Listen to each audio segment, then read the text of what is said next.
أعوذ بالله من الشيطان الرجيم. بسم الله الرحمن الرحيم.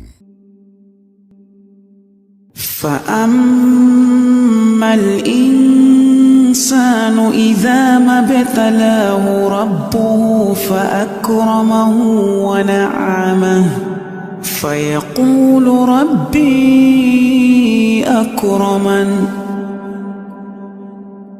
وأما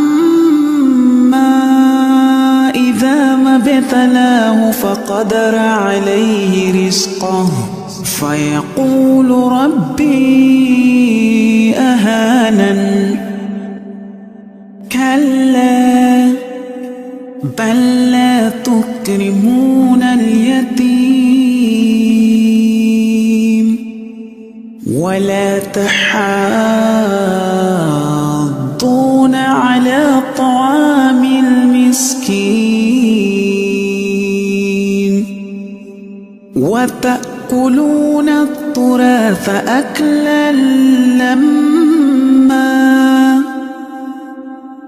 وتحبون المال حبا جما. كلا إذا دكت الأرض دكا دكا وجاء ربك والملك صفا صفا وجيء يومئذ بجهنم يومئذ يتذكر الإنسان وأنى له الذكرى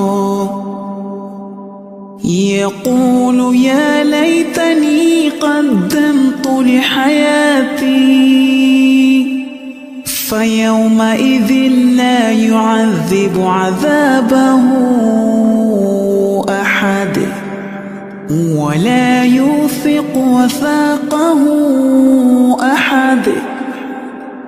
يا أيتها النفس المطمئنة ارجعي إلى ربك راضية مرضية فادخلي في عبادي وادخلي جنتي.